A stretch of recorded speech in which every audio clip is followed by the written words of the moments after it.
भारत देशाचा 76वा प्रजासत्ताक दिन आज नागपूर महानगरपालिका कार्यालयाच्या प्रांगणात साजरा झाला। या कार्यक्रमात मनपा आयुक्त तथा प्रशासक डॉक्टर अभिजित चौधरी यांच्या हस्ते ध्वजारोहण करण्यात आले। त्यानंतर या कार्यक्रमात उपस्थित मान्यवरांनी देशाच्या संविधानाची शपथ घेऊन त्याचे पालन करण्याची शपथ घेतली। प्रजासत्ताक दिनाच्या हार्दिक शुभेच्छा देतो। आज संपूर्ण देश प्रजासत्ताक दिनाचा अमृत महोत्सव साजरा करत आहे। आजच्या या मंगलदिनी ज्या असंख्य स्वातंत्र्यवीर यांच्या बलिदानाने आपल्याला हे स्वातंत्र्य मिळालं आणि शूरवीर जवान, पोलीस दल, पॅरामिलिटरी यांनी प्रसंगी प्राणाची आहुती देऊन या आपल्या स्वातंत्र्याचं रक्षण केलं, अशा सर्वांच्या स्मृतीस मी विनम्र अभिवादन करतो। भारत देश हा जगातला सर्वात मोठा लोकशाही देश म्हणून ओळखला जातो। 2024 मध्ये जी जनरल इलेक्शनची प्रक्रिया पार पडली, ही जगातली सर्वात मोठी अशी लोकशाही प्रक्रिया होती। एक स्थिर लोकशाही प्रजासत्ताक राष्ट्र म्हणून आपल्या देशाला जगभरामध्ये ओळखलं जातं।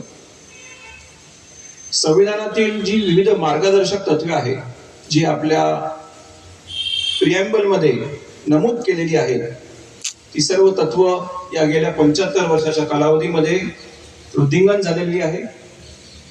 याचा आपल्या सर्व भारतवासियांना सार्थ अभिमान असला पाहिजे। जात, धर्म, पंथ, भाषा, रूढी, परंपरा याविषयीची विविधता असून देखील आपल्या सर्व समावेशक अशा संविधानामुळे आपण एक राष्ट्र म्हणून मजबूत झालेलो आहोत। स्वातंत्र्यानंतर भारताने विज्ञान, तंत्रज्ञान, इकॉनॉमी, स्पेस, संरक्षण अशा सर्व क्षेत्रात भरीव अशी प्रगती केलेली असून आज जगामध्ये 5व्या क्रमांकाची आर्थिक अर्थव्यवस्था म्हणून ओळखला जातो आणि आपण वेगाने $5 ट्रिलियन इकॉनॉमी किंवा जगातली 3ऱ्या क्रमांकाची जागतिक अर्थव्यवस्था होण्याच्या दृष्टीने वाटचाल करत आहोत। त्यासाठी आपण सर्वांनी निर्धारपूर्वक प्रयत्न करणे आवश्यक आहे। मागील काही वर्षापासून नागपूर शहराचा देखील सर्वांगीण विकास सुरू आहे आणि मध्य भारतातील महत्त्वाचे ग्रोथ सेंटर म्हणून आपलं शहर नावरूपास आलेलं आहे। शहराची पालक संस्था म्हणून नागपूर महानगरपालिकाचा देखील शहराच्या विविध विकासाची जी कामं चाललेली आहेत त्याच्यामध्ये सिंहाचा वाटा आहे। अनेक असे महत्त्वाकांक्षी प्रकल्प नागपूर महानगरपालिकेमार्फत राबवण्यात येत आहेत।